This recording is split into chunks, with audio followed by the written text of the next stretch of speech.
Hi there and welcome to episode 115, where I'm going to talk about Ayurveda, the science of prevention, and the 4 goals of life.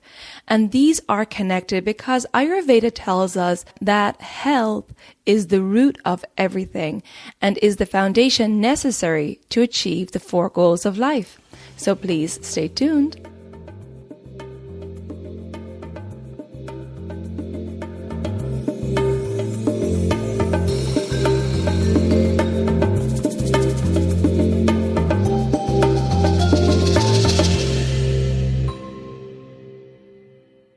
Hello and welcome to Elements of Ayurveda, Empowering Wisdom of Life.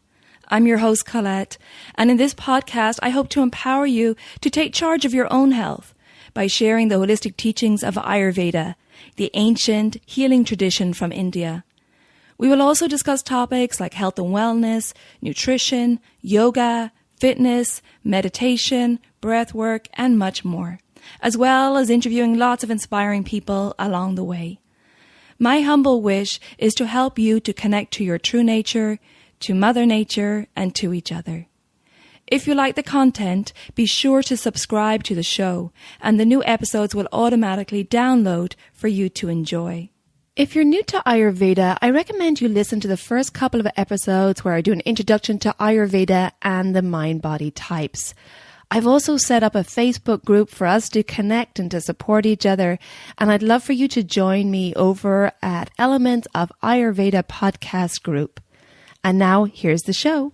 Hello, and thank you for tuning in today. I'm going to start, as I mentioned in the intro, talking about the science of Ayurvedic prevention, and then we're going to go on to talk about the 4 goals of life.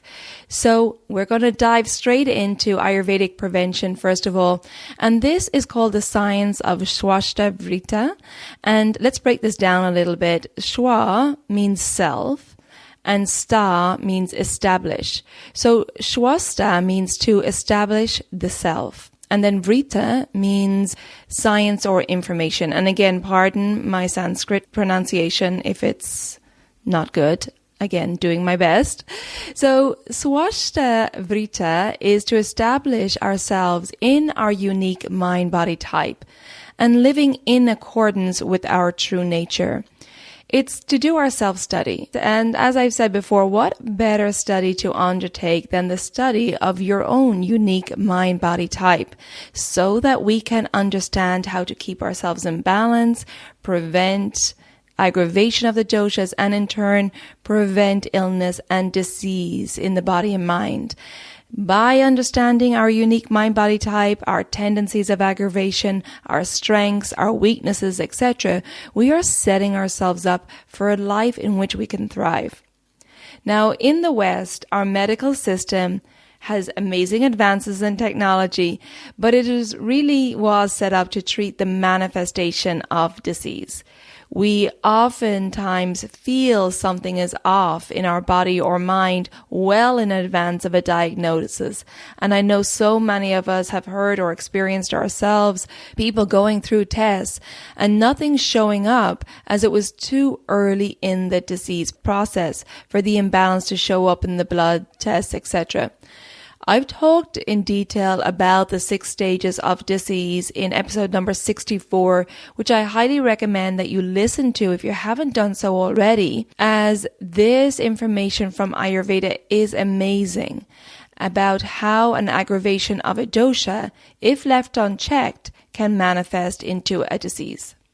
It really is kind of crazy that we have this current system in the West that not only waits until a disease manifests before taking steps to do anything about it, but also a system that results in us outsourcing our health and not taking responsibility for what we're doing day in, day out to affect our health. And that we also have a system which reduces our healthcare into different body parts rather than a holistic system. So when we think of it now, with all that we know, it is kind of crazy. And thankfully, slowly it's changing, but it's going to be a slow process to change mainstream medicine. And I'm not even going to talk about the scary scary path of health insurance. Now, I say this not to scare you or stress you out, but it's really just a reality check to say that we have to change the way we think about our healthcare and take charge of this situation. And that is to take responsibility for our own healthcare. And this means being accountable for what we're putting in our body, on our body, what we're taking in through our senses, in that who are we spending time with, what are we watching, what are we listening to, what are we reading, what is our work environment like, our home environment, our relationships, what is our lifestyle like, are we tuning in with nature? We have to look at all these areas as it all affects our health.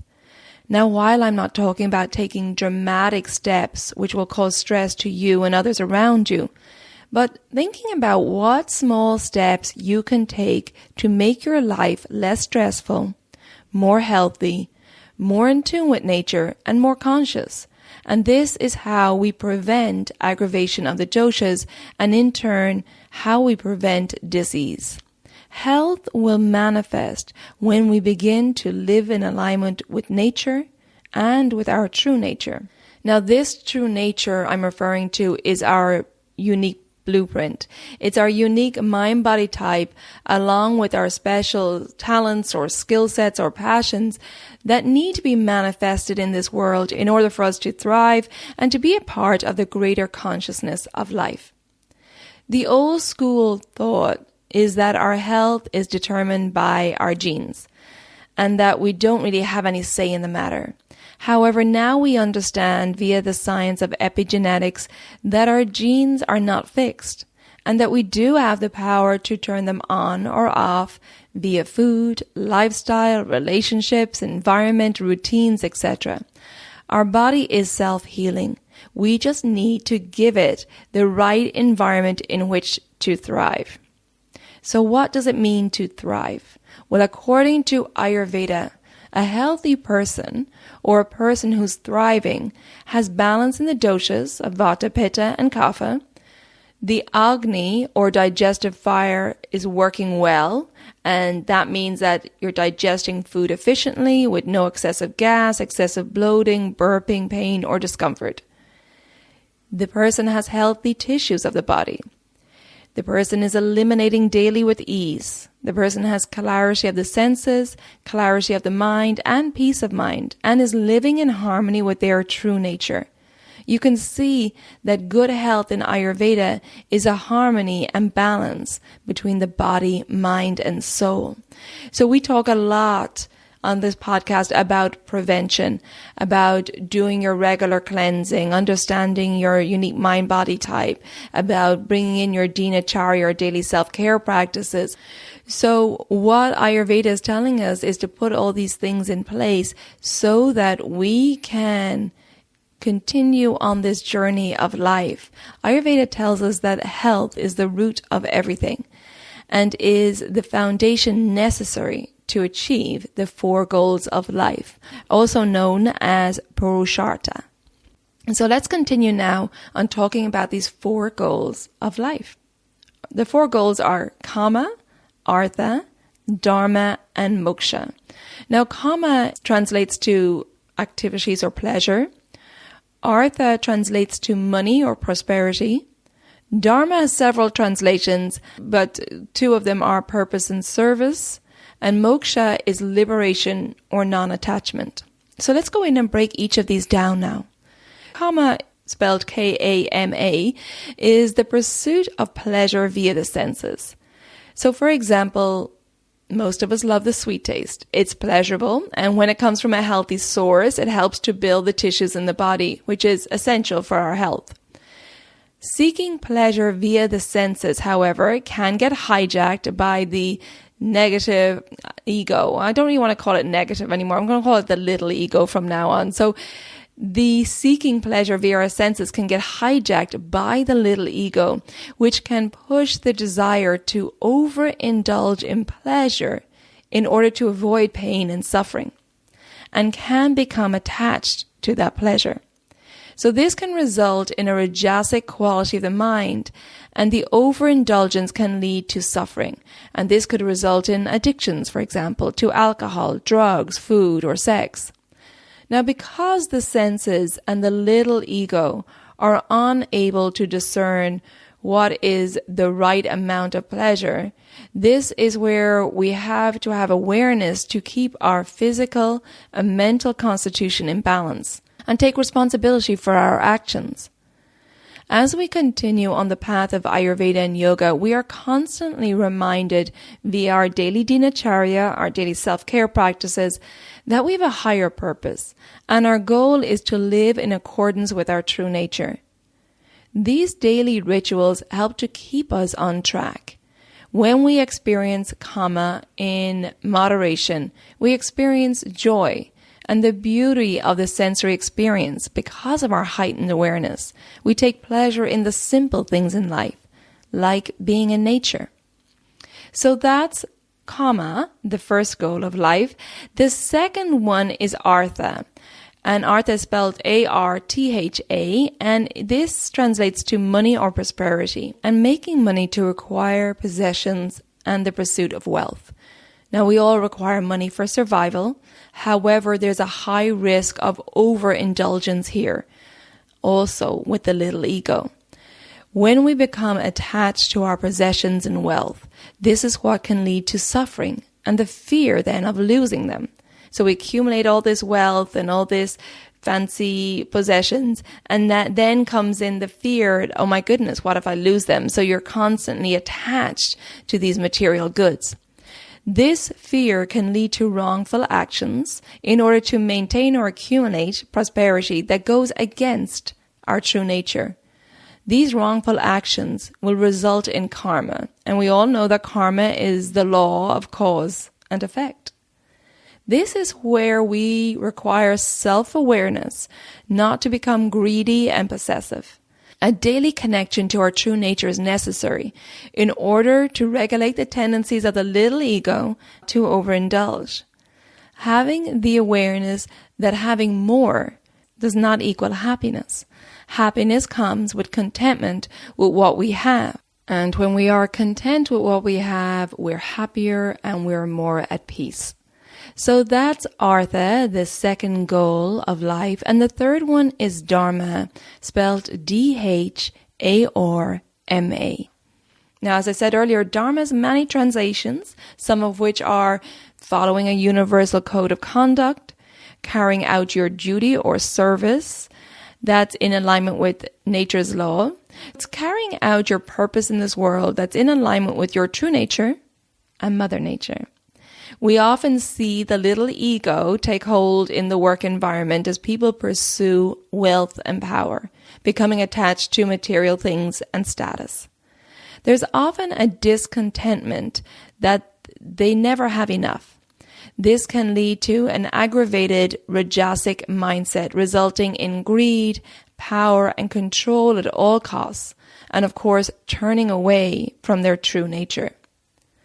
When people live in accordance with their true nature and in service of their higher calling, their Dharma, there is humility, as their ego is kept in check with the understanding that they are a vessel through which the gift is flowing, that the gift is not them, they're just the vessel through which it flows, and it's coming from a higher source.